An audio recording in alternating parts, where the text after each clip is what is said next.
कोल्हापूर, सांगली, सातारा आणि तळ कोकणातील रुग्णांना आधार देणाऱ्या CPR परिसरात दररोज गोंधळ होतोय। अतिरिक्त कामे आणि सर्किट बेंचमुळे परिसर no hawkers no parking zone करण्यात आलाय। शेकडो वाहने थांबल्याने गर्दी वाढते। नातेवाईक व सुरक्षा जवानांमध्ये वाद होतात। ऍडमिट रुग्णांच्या काळजीऐवजी नातेवाईक गोंधळात अडकलेत। वाढता तणाव CPRला संवेदनशील बनवत आहे।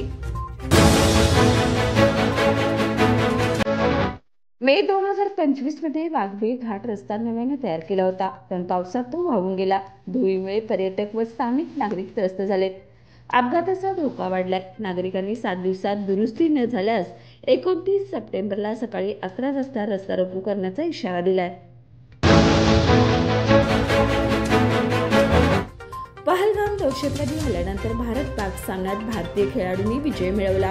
कर्णधार सूर्यकुमार यादवसह खेळाडूंनी पाकिस्तानी खेळाडूंशी हस्तांदोलन नाकारून थेट ड्रेसिंग रूमकडे गेले। संपूर्ण सामन्यात भारतीय संघाने आत्मसन्मानाचा ठाम संदेश दिलाय।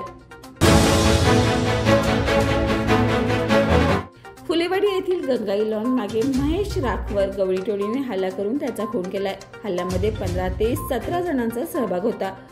प्राथमिक तपासातून वैरातून आदित्य गवळीच्या पत्नीला पळवून नेल्यामुळे हा खून झाल्याचं समोर आलंय। हद्दपार झालेल्या महेश राखने गणेश उत्सवासाठी गावात परतल्यामुळे ही घटना घडली आहे। परिसरात भीतीचं वातावरण निर्माण झालंय।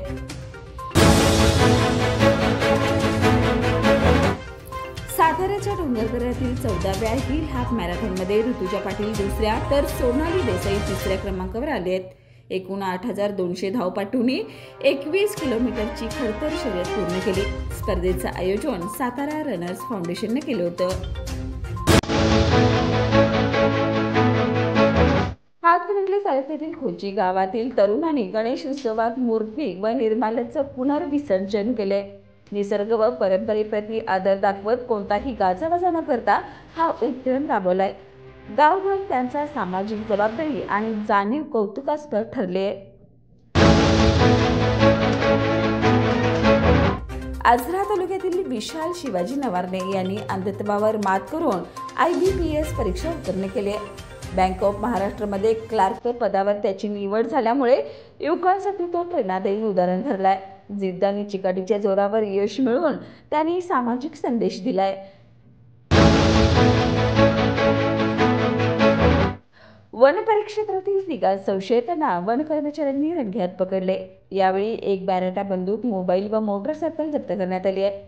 एकंदरीतच 1,75,000चा यावेळी मुद्देमाल हस्तगत करण्यात आलाय। चौकशीत ते गायगोटी भागातील रहिवासी असल्याचं समोर आलंय। रोटरी क्लब ऑफ गारगीचे यामिनी प्रदर्शन 19 ते 21 सप्टेंबर या रोजी सयाजी हॉटेलमध्ये आयोजित केले आहे। 100हून अधिक स्टॉल्समध्ये ज्वेलरी, होम डेकोरेट आणि महिला बचत गट सहभागी झाले। महिला सबलीकरण, शैक्षणिक मदत आणि सामाजिक प्रकल्प या माध्यमातून राबवले जात आहेत। बाळ, फ्रीजमधून श्रीखंड काढ ना। आम्ही पूर्वी घरीच बनवायचो श्रीखंड, त्याची चवच वेगळी होती। आता काय सगळं रेडीमेड। आजी, हे श्रीखंड खाऊन बघ। आज तुझ्या आईनं घरीच बनवलं की काय? हे आहे गोकुळचं श्रीखंड। अगदी जिभेवर रेंगाळणार। जिभेवरच नाही तर मनावरही रेंगाळणार। गोकुळ श्रीखंड, मनावर रेंगाळणार।